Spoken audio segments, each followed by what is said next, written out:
Welcome to the channel. So, as you can probably guess, this video is all about the Garmin Fenix 847mm AMOLED screen, this one here, and why I went back from Garmin to Apple and back from Apple to Garmin again, and also a few really cool surprising features and just surprises that this watch has given me in the last couple of weeks of using it. I've absolutely loved it, spoiler alert, but I'll talk all about the reasons why in 1 second. So if you know me, if you know my channel, if you've watched me for the last few years, you probably saw maybe three or four years ago I bought the Garmin Fenix 6X Pro. Really cool watch, I loved it, but then I switched to the Apple Watch Ultra about 2 years later. Again, really cool watch, I loved it, but I just sort of felt there's a few things missing there. And again, I think with Apple, they make amazing smart watches that do some really cool sports features, whereas Garmin makes some amazing sports watches that are pretty smart. So I think the biggest issue that I had with the Apple Watch Ultra was just the battery. And again, I probably said that it's not a big deal, but I wanted something that I could just put on my wrist and not worry about charging it for a few weeks, something I could have on there for 2, 3, 4 weeks, whatever, depending on the mode, because it's just one less thing to stress about, to worry about at the end of the day, to always have to charge the Apple Watch. Again, it's not a huge issue, and for most people, you probably won't find it an issue at all. But the other issue, it relies with the battery, because I do actually have a Ultra coming up, a 100K Ultra coming up in the beginning of May, and I know that in full GPS mode with maps, etc., the Apple Watch Ultra just won't last properly for 10, 12, 14 hours. It might do at a squeeze, but I just don't want to have the stress again of worrying about the battery dying halfway through.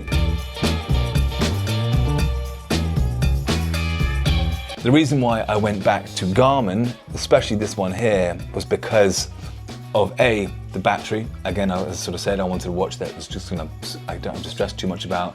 But B, when I saw the Fenix 8, I absolutely fell in love with the look of it. The looks was one of the reasons why I went to Apple in the first place, because I thought the Apple Watch Ultra looked amazing. I loved the sort of steel and the coloring, etc., and the brightness, that 2000 nit screen.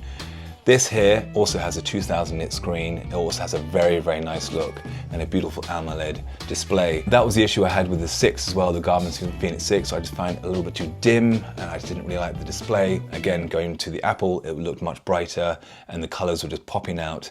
But this one here again is just the same. Beautiful looking colors, popping out, and I can see it perfectly. I wanted to have a watch that I could look down my wrist and actually feel quite chuffed with and think, wow, really love the look of that.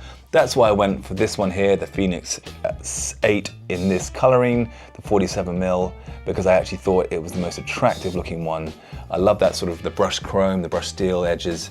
It just, for me, it looked like a proper watch. The black is cool, but I just wanted to get away from more of that sort of black hard look, and I want to go for more of a traditional round face, nice looking watch. See, another super cool thing here is that it just syncs seamlessly with my iPad and Swift. There we go.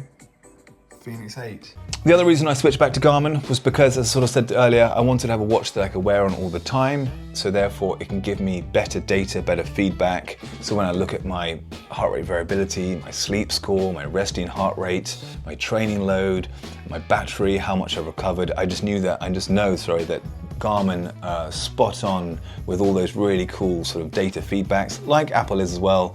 But the fact that you've got to keep charging the Apple Watch doesn't mean you can't really wear it at night time. For me, I didn't anyway, because I charged it. So I just wanted to have just a bit more data coming back in, but also having to have almost like a fresh start. Going back to Garmin, a fresh start, whole new page. So I can already see that, my resting heart rate, 38, 39 beats per minute at night. I can see that my training age has already gone down from 45 to 38, which is pretty cool, which I don't really know what that means, but it's just taking in new algorithms, new data. So it's like it was like a mini fresh start. So yeah, that is pretty much the reasons why I've gone back to Garmin from Apple. Now, in regards to the cool things about this watch, the first thing I noticed was basically, it's going to be quite a simple one, but the heart rate monitor, the optical sensor on the wrist, it works. Gotta say, super impressed with the heart rate. It's cold, and actually for the first time, it's reading properly. Okay, super quick, another example here. It's freezing cold, but it's picking up my heart rate nicely there. It is cold, wintry. But again, still working nicely. I've always had issues in the cold, if it's too tight, too loose, clothing. whatever it is, they never seem to work very well for me. This one here, I've been testing out for 2 weeks in all sorts of conditions, rain, freezing cold, hot, whatever it is, treadmill stuff, and it's been working seamlessly and seems to be really, really accurate. So the fact that I can actually not have to bother again with the chest strap for accurate heart reading, just keep it on my wrist, is a really, really cool thing and a really cool, pleasant surprise. On top of that, things like the GPS is just spot on. That multi-band satellite system that you can get when you're in trail mode, and I also put it into the run mode as well, which I didn't actually the first of all with the run mode, so I already put it in trail mode, and I was a bit concerned when the run mode was slightly laggy, but then I realized I hadn't put it into the multi-band. But once I put it all into multi-band satellites, it just seemed to work perfectly well. So smooth, and just see the speed going up and dropping down, very accurate and very precise and very quick with the, going a bit faster, you could see it. So the relay was very, very fast. Another really cool feature I found actually is the flashlight, the torch, which weirdly I've been using quite a lot already here. And it's a proper one as well, so you can really get to see at night, because we've had a few power cuts. The torch on my watch, you can just see it there, shining down, and actually you can see how much it illuminates the house. And just when you're getting up at the loo in the middle of the night, occasionally you can put it on the red one, and you've got a slight, oh, here we go, a red light there, and it actually works. It's not just the screen that lights up, it is a proper big bright light that is really, really effective and works well. So that there, so the optical sensor, the flashlight, the GPS, the colors, and then again, all the data you get back from it, and the look, and the battery, it just ticks every box. And also another one that's, again, very subjective, but I didn't always want to be tethered to my phone, and I know that I could change the settings of my watch to not give me notifications all the time, but with the Apple Watch, it is an Apple Watch, which then means, it's having a phone in your wrist, which again is brilliant, but sometimes, and you might agree with me here, you just want to get out in the woods and just look at the watch, look at the data you're getting back from the watch, and not get any notifications from whatever it is, Facebook, YouTube, the news, whatever, a call from your wife, whatever the news may be. Sometimes you just want to go, run, and not see everything. Still have your phone with you just in case for emergencies, but it's nice not to be tethered to the whole internet all the time. Just again, how accurate this heart rate is. So I've just been walking quite fast up a hill, just coming down, 104 beats per minute, 103, 102.